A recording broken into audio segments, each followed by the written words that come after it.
Welcome back जी। तो फिर मैं आप सबको खुशामदीद करता हूँ इस प्लेटफॉर्म पर। एचबीएल सीजन 11 में आज मैच खेला जाएगा Hyderabad Kingsman versus Multan Sultan. Hyderabad Kingsman ने अपने 2 मैच खेले हैं इस टूर्नामेंट में, दोनों हारे हैं और बहुत ही बुरे तरीके से हारे हैं। तो हमने ये देखा है कि उन्होंने अभी तक यहाँ पर इस टूर्नामेंट में ओवरऑल फैंस को, जो पीएसएल के हैं, उनको और अपने फैंस को डिसअपॉइंट किया अपने परफॉर्मेंस के साथ। पर्टिकुलरली अगर हम उनकी बैटिंग की बात करें, उस पर आते हैं।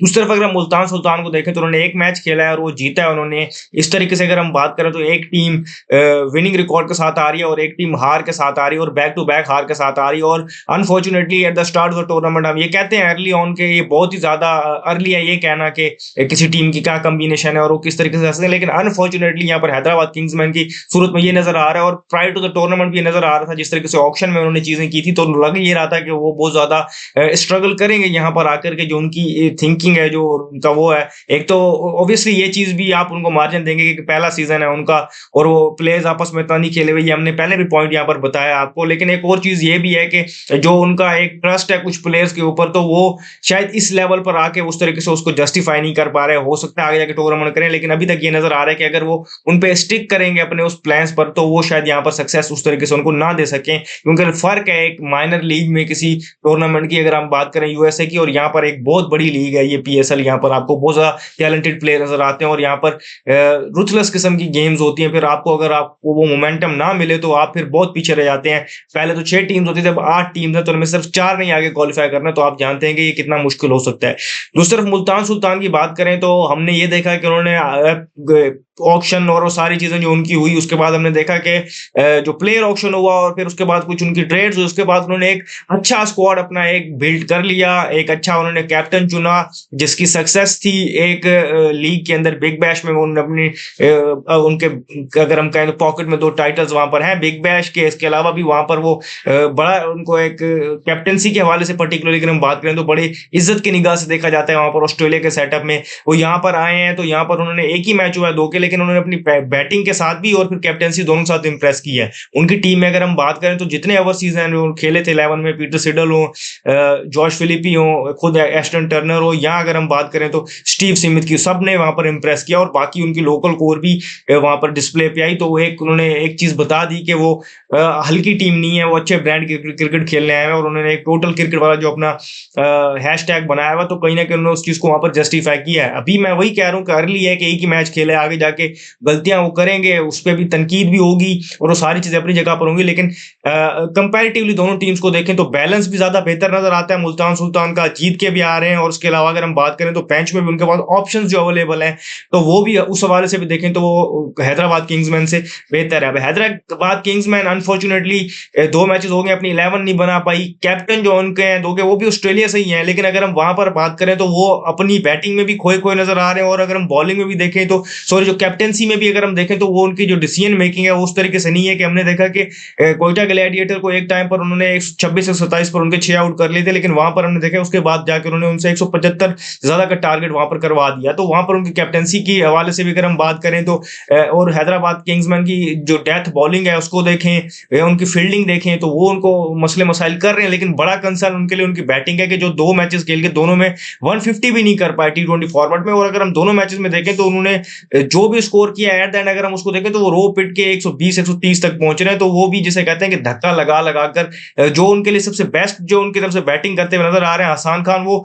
6-7वें नंबर पे आके बैटिंग कर रहे हैं। और उससे ऊपर अगर हम देखें तो उनके मिडिल ऑर्डर में कुछ ऐसे प्लेयर्स हैं विद ऑल ड्यू रिस्पेक्ट, लेकिन साद अली ने लास्ट टाइम पता नहीं कंपेटिटिव क्रिकेट कब खेली थी, अब वहां पर वो किंग्समैन के साथ क्या कर रहे हैं। लेकिन जब यहाँ पर खेले तो ऑफुली आउट ऑफ टच नजर आया और वो नजर ही लग रहा था। और लोग सही बात कर रहे हैं कि वो इस लेवल पर खेलने के लिए हवाले से अभी रेडी नहीं है।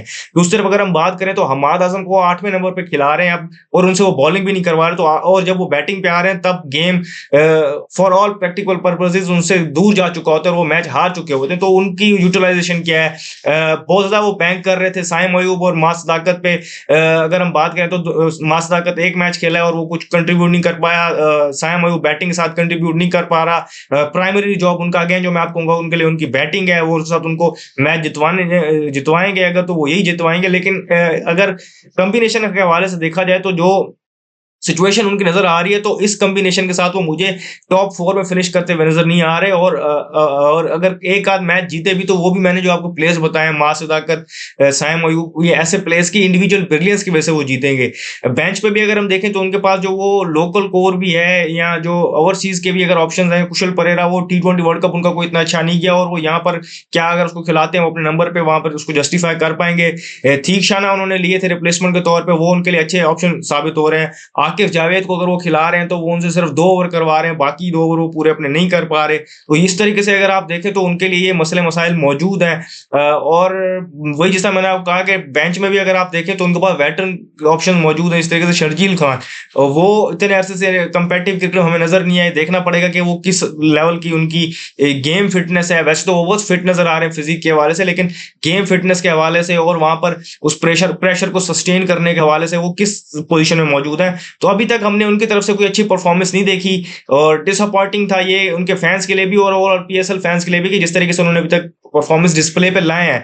तो वो भी होप करेंगे कि आज आकर वो अपना कॉम्बिनेशन भी बेहतर कर लें और परफॉर्मेंस भी दें और उनके जो बड़े लड़के हैं ये जो इन पे उन्होंने ज़्यादा बैंक किया है वो यहाँ पर परफॉर्म करें और अपनी टीम को कुछ मोमेंटम दें और यहाँ पर सबको गलत साबित करें कि नहीं, हम भी एक स्ट्रॉन्ग कंटेंडर हैं, जो अभी तक नजर नहीं आ रहा। मुल्तान सुल्तान की मैंने आपके सामने बात की कि उनके पास बेंच में भी ऑप्शन मौजूद हैं और जो 11 पे उन्होंने 11 जो उन्होंने खिलाई थी वो भी काफी हमें स्ट्रॉन्ग नजर आई कि जहां पर हमने देखा कि उनके पास बॉलिंग ऑप्शन भी बहुत ज्यादा मौजूद थे, बैटिंग डेप्थ भी थी और परफॉर्मेंस भी हो रही थी। वर्ल्ड क्लास प्लेयर्स उनके पास मौजूद हैं। स्टीव स्मिथ की बात करें तो उन्होंने वहां पर जो अपना एक इनिंग खेली उसमें अपना उन्होंने टैलेंट दिखाया और बताया कि कोई भी सरफेस हो, कहीं कहीं पर भी वो हो, एक टैलेंट जो होता है वो डिस्प्ले पे आता है। तो उन्होंने वहां पर वो शो किया।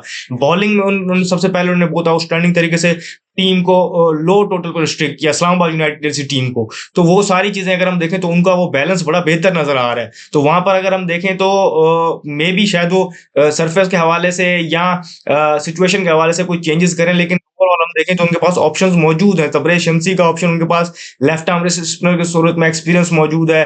फिर हम देखें तो वहां पर उनके पास एक और लेफ्ट आर्म स्पिनर फैसल अकरम मौजूद है। मोमिन कमर ऑलरेडी खेल रहे हैं जो प्लेयर ऑफ द मैच बने थे पहले मैच में। पीटर सिडल उनके वेटरन बहुत अच्छी बॉलिंग कर रहे हैं। वसीम जूनियर उनके पास है।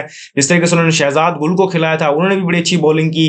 तो अगर हम देखें तो उनकी टीम सॉर्टेड नजर आ रही है और उनके पास ऑप्शन नजर आ रहे हैं। बैकअप भी उनके पास अच्छा मौजूद है।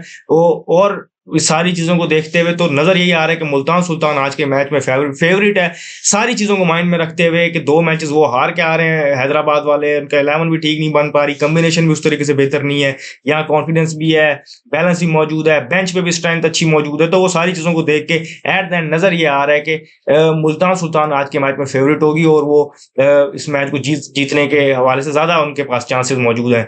बारिश हुई थी, हमने देखा है कल का मैच पेशावर ज़ल्मी और इस्लामाबाद यूनाइटेड का नहीं हो पाया था, बारिश हुई थी। उसके बाद ग्राउंड्समैन ने फुल एफर्ट की लेकिन वो उस तरीके से फील्ड को रेडी नहीं कर पाए। होप ये करेंगे कि आज बारिश ना हो और मैच पूरा हो और वहां पर ये मैच देखने को मिले। और जिस तरीके से खबरें चल रही हैं बहुत जल्दी हम चाह रहे हैं ये न्यूज भी आए कि क्राउड को अलाउ किया जाएगा ताकि ये एक अच्छी चीज हो सके जब क्राउड आएगा और स्टेडियम्स को भी फिर बढ़ा दिया जाए ताकि सर्फेसेस भी कुछ बैलेंस देखने को मिले। ठीक है, मैं ये नहीं चाहता कि फुल फ्लैट सर्फेसेस हों, लेकिन वहां पर 160 170 वाली सर्फेसेस हों ताकि दोनों जो एस्पेक्ट्स हैं वो कवर हो जाए, बैटर्स को भी वहां पर चांस मिले और बॉलर्स को भी चांस मिले। तो जो भी फर्दर अपडेट होगी हम यहाँ आपको देंगे। इस वीडियो में फिलहाल इतनी।